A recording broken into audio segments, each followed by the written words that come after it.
Kim, welcome to the show. I'm so excited to have you here today. Can you introduce yourself?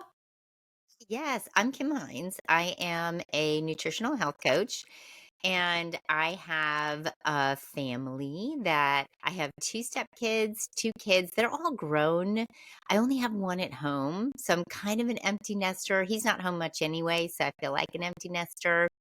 I have chickens. I have a dog named Pepper. Good life. I have a wonderful practice with two therapists called Wellspring Counseling and Health.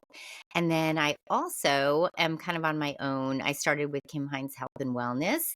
I help menopausal women over 40 just really feel good and in control of food in their bodies. And it's something I've been working on, by the way, for a long time myself. Yeah, thanks for sharing. So let's dive into our topic today. So tell us for you what life was like when you were drinking. Yeah. So it's interesting because I don't really even remember drinking too much in college. I mean, we all had our moments where we would overdo it, and you would have that horrible hangover the next day. And I remember vividly now as I'm looking back when I really started drinking alcohol on a consistent basis. When I got divorced, I was a single mom for about 7 years, and I remember when the kids were with their dad, we'd have week on, week off. I would dig into the food. I mean, that's kind of my thing was the emotional eating, but I also would buy a bottle of wine and I would have a glass of red wine. I don't remember overdoing it, but it was odd that I would be drinking by myself. And perhaps it was part of that emotion of being alone at home. Yeah. But then, and I got remarried about 6 or 7 years after that. And I blended a family. I had, like I said, I have two from my husband, Mike, and I have two from me. And so, not only blending a family, I happen to have a very stressful job. Before I decided to look into integrative nutrition, I was a high school math teacher and I drove a long way. We had four kids that had to be driven to all different places. We had this new blending of a family, and I was finding myself literally thinking about having a glass of wine on the way home. And that's when I knew, like, oh, wow, I really like this wine, come down thing. I didn't really think anything of it. We also were in this weird time of people talking about, the mommy wine culture. And so I don't think, and everybody else seemed to be doing it around me. So I didn't really question the fact that I would come home at night, and while I was cooking dinner, I would be looking for that bottle of wine, and if I didn't have it, I would drive to the store on the way home to make sure that I could have a glass. And then just to be honest, there was a time when that stepped up to 2 glasses.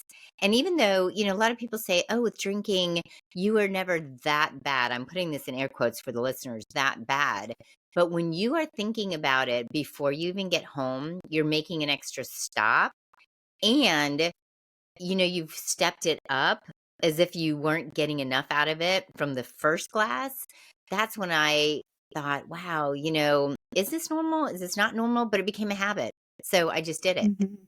Yeah, that's hard because our culture, it is that mommy wine culture, or like you're stressed, having a bad day with the kids, we have a drink, and it's almost normalized. And it almost, I don't know, now that you're sober, and I really don't drink that often, it's pretty rare, but it's almost like you feel like an outsider or something's wrong with you if you're not drinking too.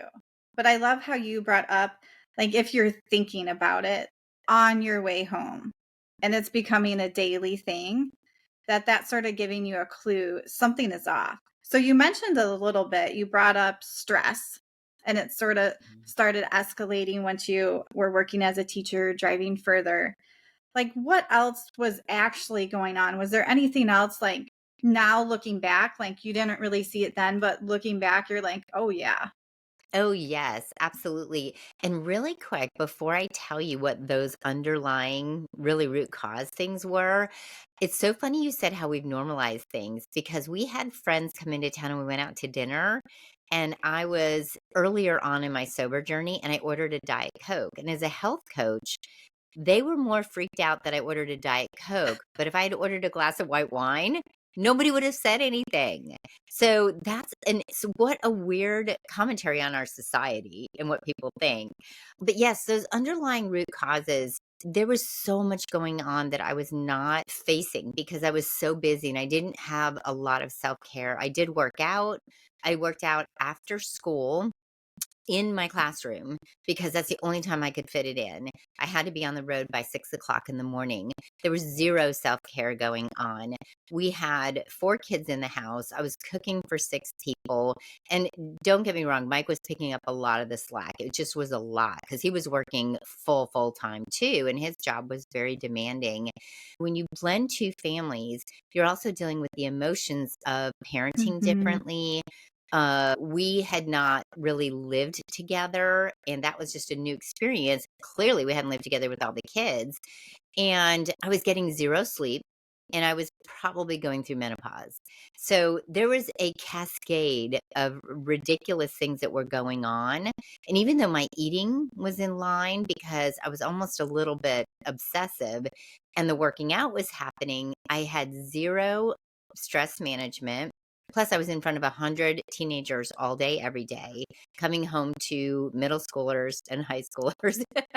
Zero break, basically. So the only way that I would get a break is if, I said, "Hey, I'm going out with friends," or "You're in charge of the kid." Like, there was never a time for that. In stress, self-care, lack of alone time, and life, learning how to manage. And I'm going to tell you this very honest, kind of embarrassing thing too, is I feel like it exacerbated my agitation. So I know that I also was not happy with how I was being in the relationship with the kids, with my attitude, and I think the wine exacerbated that. Yeah, it can feel good temporarily, but it doesn't last long, and it's almost I mean, it is an addiction because you almost need that to sort of calm down or chill out, and it doesn't last long enough. So I love how you brought up not getting enough sleep, hormones are changing, starting to head towards menopause, not really having stress management. Even though you were eating pretty good and working out, there were these other pieces that are missing that really drive actions of what we do. So, correct me if I'm wrong. So, you've been sober for 2 years now. And Yep. I'm curious, what has been the hardest part, or maybe especially at the beginning, what was really hard or challenging about going sober? Well, I think, first of all, I've been drinking on and off for over 30 years. So that alone is part of the habit. I think societal pressures are there also. But the hardest part was really breaking the habit while my husband still had a couple beers once in a while. My friends were still having the glass of wine, the white wine that I loved.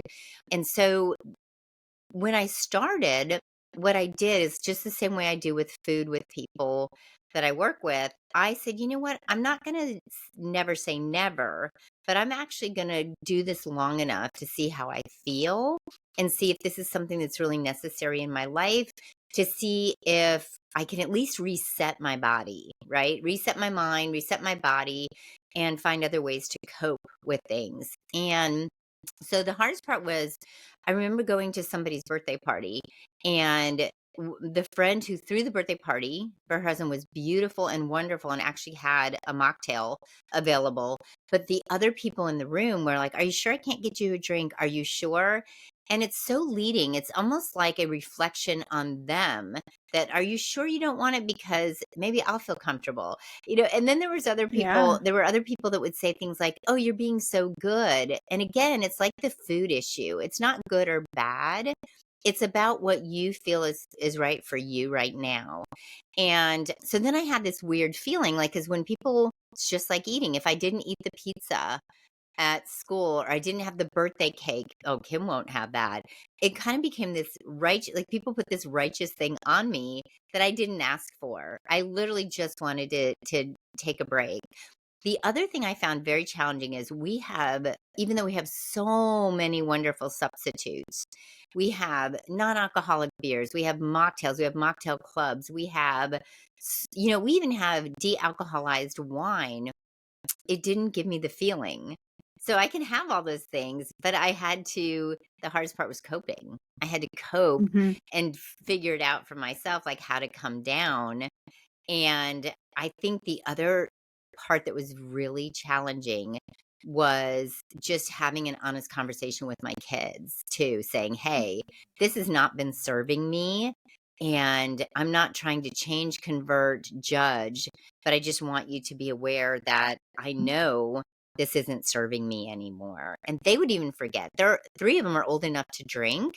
And so when I spend time with them, they'll offer me something. And the last time I went to Colorado to spend time with my kids, my son had non-alcoholic beer in the fridge that I could have.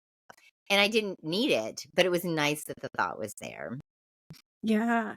Yeah, it gets really hard when you're around family or extended family or friends and everyone's drinking because you feel like an outsider. And it's the same thing with food, just as you're talking about as we talk with clients. Like, how do I go to that birthday party? Like, I really don't want the cake, but you feel this pressure. And that takes a lot of digging and working through to come to a place where you can really stand in freedom around food or alcohol, whatever it is that keeps driving you. And I love how you brought up you really had to figure out how you were gonna cope. Because it's the same thing with a Yes. diet. You can, like, slap something on, but if you don't deal with what's going on, that emotion, that stress, whatever's fueling it, it's still going to be there. So you could go sober for a month or 2, but if you're not figuring out what's going on and how to change that and work with that, it's still going to be there. So when you started, I love how you brought up you sorta did it like a trial. Like, "I'm gonna try this and see how it makes me feel." So when you did your trial, you did it where you were 100% not drinking, and then did you just end up sticking with that? Yes. The most control I had with alcohol was the 3 days leading up to my quit date. And I was in North Carolina with my mom and stepdad, and my mom doesn't drink anymore. But my stepdad still enjoys having a glass of wine with dinner. And so I made a very conscious effort with him to enjoy this one glass, slow it down, really enjoy it. I was not doing that. It's just like food again. Mhm. I was not enjoying that wine. I was consuming that wine as medicine and I wasn't enjoying it. So the irony is the last 3 days before I quit, I was able to enjoy every single sip and take my time, and it lasted the entire meal. Also, I just wanna share that I never drank with dinner. I would always have it before. I would always have it on an empty stomach with my husband. It was cocktail hour, and there's probably some subconscious thing to that too because I wanted to taste the alcohol. I wanted to feel it, but what happened was when I made it at the beginning when people go sober, and sober is a whole interesting word in itself. Some people don't like to use that word, and I don't identify necessarily with being sober. I'm just a non-drinker now. But when I did do that, people count it in days at the beginning. So 30 days, 60 days, 90 days. Mhm. And when I got to 3 months, I was like, well, this is so silly. Why would I go back now? I finally had it out of my system. I had the habit out of my system. 3 months seemed to be a magic thing for me. So then I was at 6 months and then I was at a year. And by the time I got to a year, there was zero. Literally, I could not come up with one good reason for me to go back and drink. And I have people that I help with this right now, and they still have this idea that, well, I want to be able to drink for this. I want to be able to drink for this. I want to be able to have a cocktail with this. And that's fine. There's no judgment. There's no perfect way to do it unless you have a real problem. And that's when you need to see someone. Mhm. But it's a way to reset to say, what is this role that and I realized the role of alcohol had zero positive benefits for me personally. Again, not judging anyone, not trying to convert, but any relationship you're in, people, any kind of relationship you have, you stay in that relationship for the positive things that it gives you, that it's uplifting, that it's for you, that it's not Mhm. toxic, right? So think of it like people. If this is not bringing you joy and it's not good for you and you're having residual disadvantages later, non beneficial things that are happening to you, think of it like a relationship. Is this somebody I have to cut off? And I really have felt like that. I broke up with alcohol.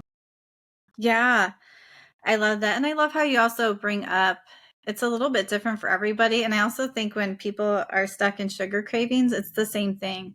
Like, does someone need to cut it out cold turkey, or can they have, like, a treat once a week and not go into a spiral of sugar cravings?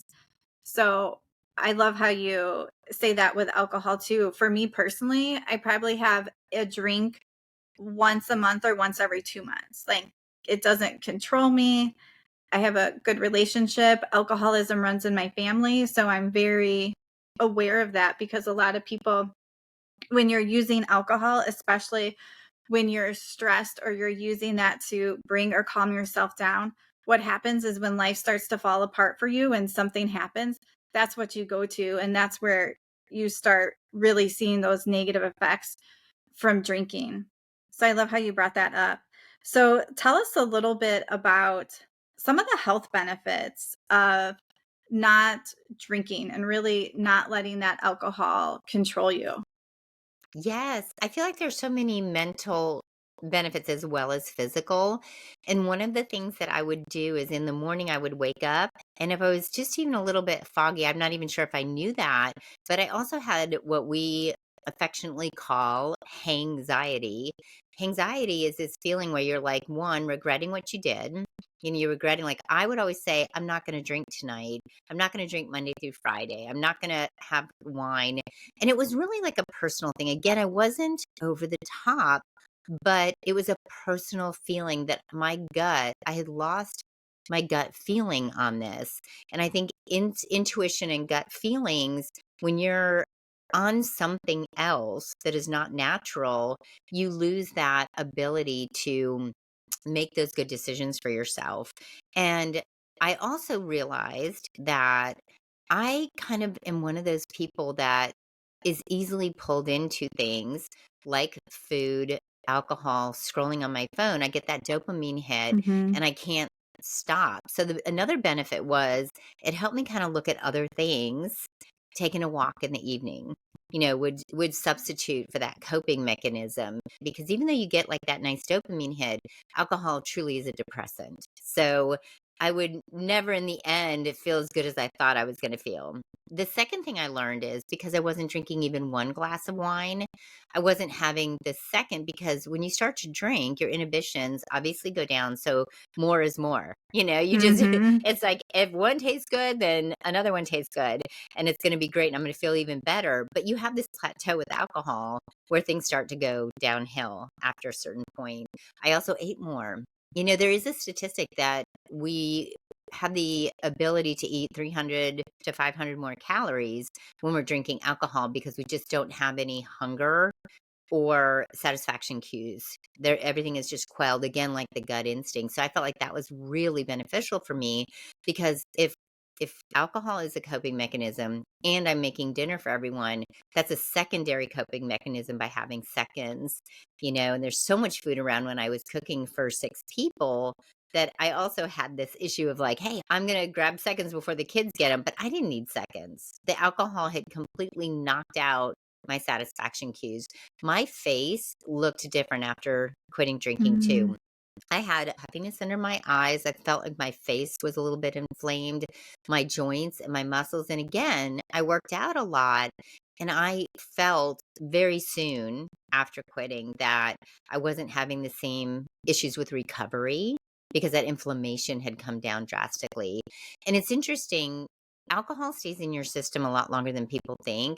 They think they can take a week off, but alcohol is in your system from 10 to 14 days. So Mm. really, when you're not drinking in that first 14 days, you're still in withdrawal mode.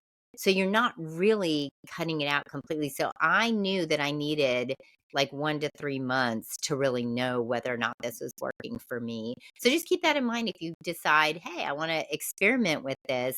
Definitely give yourself more than that 14 days. And then beyond that, a little bit, just to feel the benefits.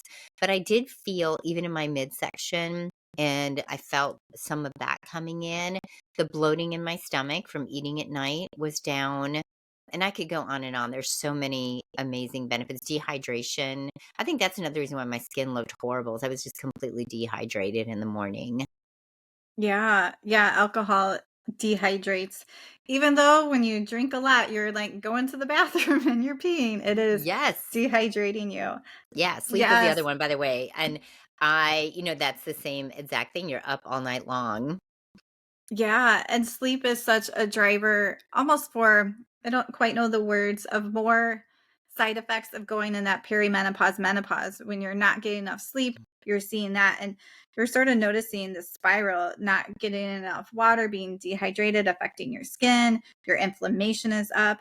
And I really like how you brought up at the beginning. I almost sum it up as you're not really able to tune into your body at all. When you're hungry, when you're full, like your emotions, like what's really going on with you, and you're not able to do that. And I think really when we want freedom in our health, freedom with food, freedom from alcohol, whatever that is, we have to be able to tune into our body. Absolutely. And it's so funny because someone said to me as I had gotten into, I think I was at least 6 months sober, knowing pretty much that I wasn't going back. And, with the rise of legalization of cannabis in our world, a couple of people would mention that to me. And I had to say, again, personal choice. You do what works for you and medically, if that's something you need, whatever. But me personally, it made me realize I cannot have anything in my body that makes me feel like I'm not me. And, I even have to be careful with caffeine. I've cut that down Mhm. quite a bit too, because that being a stimulant also changed how my body felt and my hunger cues. Yeah, that's a great thing to bring up because that's like around everywhere. Me and my husband went for a walk last night. Like we walked by these teenagers like spelling it. I'm like, oh my Yep. goodness, should we go lecture them? Yes. We're not those people, but yeah, and really it's pot is a gateway to really other drugs, but that's just like not well known. And I mean, there might be a place when someone's in chronic pain or things like that when we're using it more in a medical situation, but we don't want to take away from living our life, feeling our feelings, even though they don't feel good sometimes, and really being in freedom and choice with the things that we want to do. Because when we use those, we're not really in choice with how we want to live and how we want to act. So, Yes. And I would love to just throw in one last thing that we don't think about as women over 40 because we may not be old enough to be concerned yet. But I just read a book called The Healthy Brain Zone by Dr. Colbert. And when we look at alcohol and drugs and processed food and sugar and how it's affecting our long-term brain cognitive function and the rise of Alzheimer's and dementia, mm, alcohol is definitely one of the things that he says we do not want to have much in our bodies. Of There's different things, that different genes that we can turn on and off, and alcohol can affect that. yeah, I love that. And anytime I listen to like a functional health medicine doctor, they pretty much recommend no alcohol or very, very little. Not even the like, what do they say? 1 glass a day for women is okay. Like they're not even recommending that. That's like too much. Yes, So yeah. Dr. Sarah Gottfried has some great posts about there is no level of alcohol that's good for us. And that has been in my brain for a long time. The interesting part, and as someone who's coaching people, you can have the knowledge, the implementation is what is the hard part. Yeah, absolutely. One of my clients I've been working with for a little bit, when she started with me, one of her goals was I want to stop drinking every night. Just like you, I have that like glass of wine. And it was interesting with her, it was almost pretty easy. She started with, I'm just going to drink when I'm out on a date with my husband or friends. So that was still like 2, 3 times a week. She thought that was going to be so hard, but it wasn't for her, you know, but having that extra support and accountability, being able to like talk out some of these emotions or things are uncomfortable, like if you're in a situation, really makes a difference between having that head knowledge and actually implementing it in your life. So, and I'm Yes. going to put that book Kim mentioned in the description down below if you guys want to check that out. So, Kim, tell us where people can find you and about your podcast. And I know you also have an episode number 38 where you had a sober coach on and talked a little bit more about this. So, share about that. Yes, thank you. You can follow me on Instagram, and my podcast is called The Emotional Eats Podcast. And I invited on Katie Campbell to do an episode on just her journey and my journey at the same time. And she's a sober, curious coach. And it was just a fun episode to be able to celebrate, but it's also in this whole space with everything we do. All of us coaches, it is a non-judgmental. It's when you're ready, when you feel like you can do it. And so we just celebrated with that episode. So yeah, go back and listen to that. Yeah, and I'll have the links in the description to Kim's podcast and her Instagram. So, thanks everyone for joining us today. I hope that you took something away, a little piece, whether maybe that is about alcohol or sugar, but when we're thinking about this bigger impact of our emotions and stress and the choices that we're making in our life. Are we living in choice? Do we need support? Do we need more accountability to help do that? And reach out for that, guys. All right, everyone, have a great day. Hey friends, thanks so much for watching. Make sure that you hit subscribe and ask any questions down below.